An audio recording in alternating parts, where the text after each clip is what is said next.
বাড়িতে যখন মেহমান আসে তখন আমি এই সবজিটা তৈরি করি। আমার হাতের এই সবজিটা এতটা টেস্টি হয় যে মেহমানরা একবার খেয়ে দ্বিতীয়বার চেয়ে খায় যে সবজিটা আছে কিনা।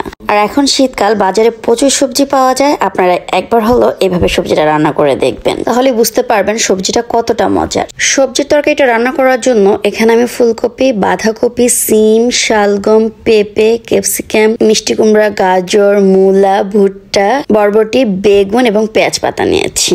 আপনারা আপনাদের পছন্দ মতো যে কোনো সবজি এখানে নিতে পারেন। সবগুলো সবজিকে আমি এভাবে টুকরো টুকরো করে কেটে নিয়েছি। চেষ্টা করবেন একই সাইজের সবজিগুলো কাটার জন্য। এখানে আমি সবগুলো সবজি পাতলা করে কেটেছি, শুধু মিষ্টি কুমড়াটা একটু বড় করে কেটেছি কারণ এটা গলে যায়। চুলায় কড়াইতে আগে থেকেই পানি বসিয়ে দিয়েছি। এবার পানিটা যখন ফুটে উঠবে তখন এর ভেতরে সবজিগুলো ঢেলে দিচ্ছি। এতে করে সবজিতে খুব দ্রুত বলক চলে আসবে, সবজিটা ওভারকুক হবে না। এবার সবজির ভেতরে দিয়ে দিচ্ছি লবণ। এখানে আমি 1 চা চামচ লবণ দিয়ে দিয়েছি আর দিয়ে দিয়েছি 1 চা চামচ হলুদের গুঁড়া। এবার সবজিগুলোকে 5 মিনিটের জন্য একটু সিদ্ধ করে নিব।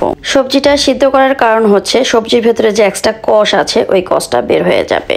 সবজি রান্না করার পরে সবজিটা আর কালো হয়ে যাবে না। চুলার আঁচ বাড়িয়ে দিয়ে সবজিটাকে আমি 5 থেকে 7 মিনিট ভালোভাবে জাল করে নিয়েছি। সবজিটাকে আমি 50% সিদ্ধ করে নিয়েছি। এতে করে সবজির গুণগত মান এবং কালার সবকিছু ঠিক থাকবে। এবার সবজিগুলোকে আমি পানি থেকে তুলে নিচ্ছি। দেখতেই পাচ্ছেন সবজির ভেতর থেকে কতটা কষ বেরিয়ে আসছে। সবজির ভেতর থেকে এক্সট্রা কষ বের করার জন্য কিন্তু সবজিটাকে হালকা সিদ্ধ করে নিয়েছি। আর দেখতেই পাচ্ছেন সবজির কালারটা কিন্তু এখনো অনেক সুন্দর আছে। এখানে আমি একটি বাটিতে 2 টেবিল চামচ পরিমাণ কর্নফ্লাওয়ার নিচ্ছি। কর্নফ্লাওয়ারের পরিবর্তে এখানে আপনারা 2 টেবিল চামচ ময়দাও নিতে পারেন। এবার এর ভেতরে 2 টেবিল চামচ পরিমাণ পানি দিয়ে একটা ব্যাটার তৈরি করে নিব।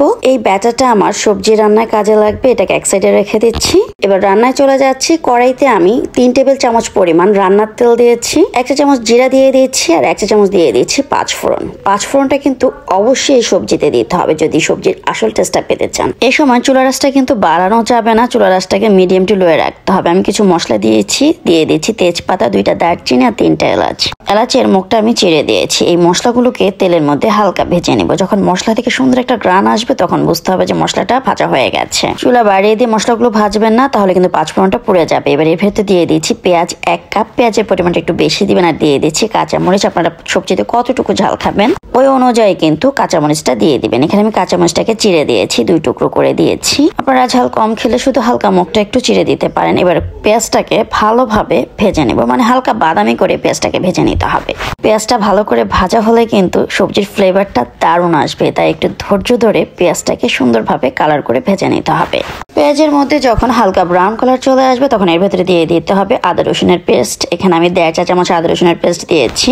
এবার তেলের ভেতরে 30 সেকেন্ড ভেজে নিব। ভাজা হয়ে গেলে এর ভেতরে দিয়ে দিচ্ছি আমি দুধ। এখানে আমি 3 কাপ গরুর দুধ দিয়ে দিচ্ছি। দুধটাকে আমি আগে থেকে ঘন করে জাল করে নিয়েছি। অনেকে বলতে পারেন যে দুধের পরিবর্তে পানি দেওয়া যাবে না, না, এখানে দুধটাই দিতে হবে, তাহলে আপনারা এই সবজির আসল টেস্টটা পাবেন। এবার এই দুধের ভেতরে আমি সিদ্ধ করে রাখা সবজিগুলো দিয়ে দিচ্ছি। এবার চুলার আঁচ বাড়িয়ে দিয়ে সবজিগুলোকে নেড়ে চেড়ে দিচ্ছি।